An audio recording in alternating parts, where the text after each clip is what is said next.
Excuse-moi, est-ce que je peux m'installer ici? Oui, pas de problème.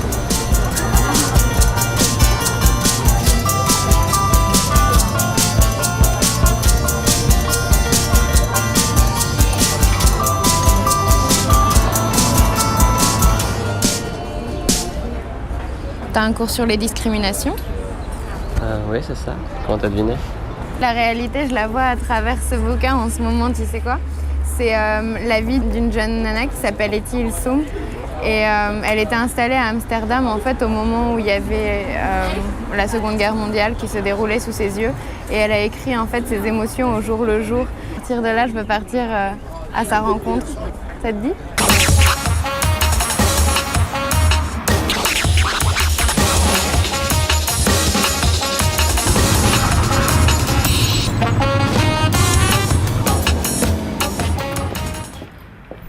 Ça y est, on est sur le point d'adopter de nouvelles mesures anti-juives. Interdiction d'acheter chez les marchands de fruits et légumes, réquisition des bicyclettes, interdiction de prendre le tram. Nous n'avons plus le droit de nous promener sur le Wandelweg. Le moindre groupe de 2 ou 3 arbres a été rebaptisé bois et porte un écriteau interdit aux juifs.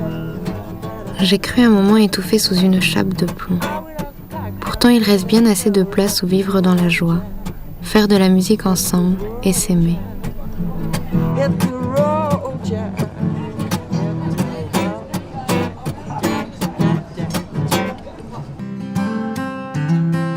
En fait, je n'ai pas peur. Pourtant, je ne suis pas brave, mais j'ai le sentiment d'avoir toujours affaire à des hommes et la volonté de comprendre autant que je le pourrais le comportement de tout un chacun.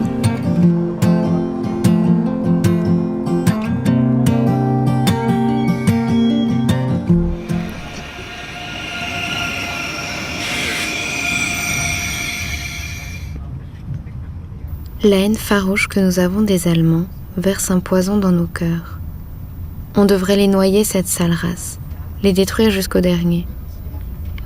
On entend cela tous les jours dans la conversation. Mais venue soudain cette pensée libératrice, n'y aurait-il plus qu'un seul Allemand respectable, qu'il serait digne d'être défendu contre toute la horde des barbares, et que son existence vous enlèverait le droit de déverser votre haine sur un peuple entier. Pour moi, comme Allemand, le sujet de ce qui s'est passé pendant le régime des nazis, l'extermination des Juifs, bien sûr, pour moi, comme Allemand, c'est pas du tout un sujet neutre. Ouais. Je me rappelle en fait des premières rencontres dans mon enfance avec ce sujet. J'étais en France, j'avais peut-être 4-5 ans. Avec des parents, on faisait du camping en Alsace.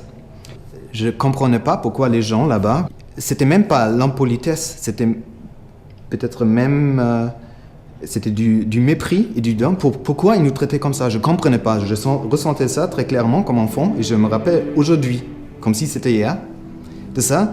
Et mes parents, ils me disaient, ouais, c'était à cause de la guerre, de ce qu'on a fait.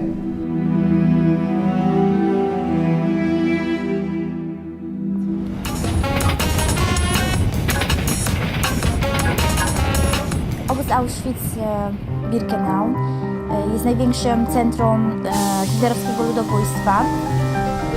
Został założony przez Niemców w Oświęcimiu, na początku głównie dla Polaków, dlatego pierwsi więźniowie polscy przybyli już tutaj 14 czerwca 1940 roku, a później z biegiem czasu to miejsce stało się centrum i w ogóle obozem zagłady międzynarodowym. Dlatego zginęło tutaj około 4 milionów ludzi z całej Europy.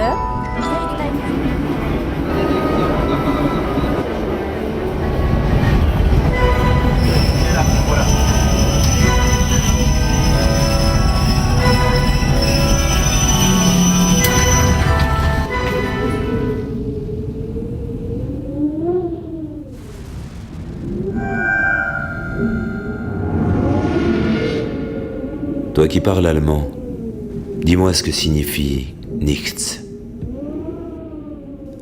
C'est rien, absolument rien. Un camp d'anéantissement.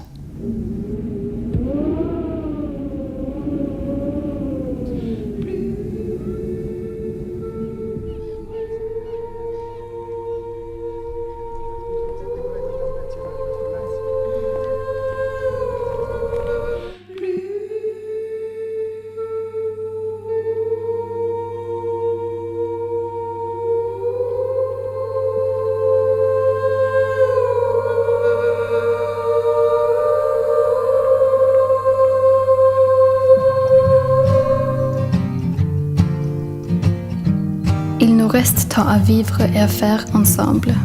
C'est pourquoi je vous crie, tenez fermement vos possessions intérieures une fois que vous les avez conquises.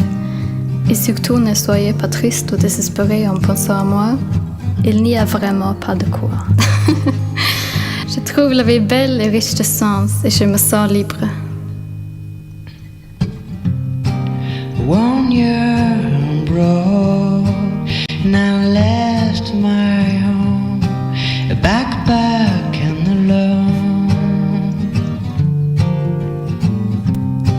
1 year abroad, and for a unique result, get a taste of freedom. In Oval I settled down, in a place where smile is shown. I have to close my suitcase and return to the place where I belong, where on the redstone built my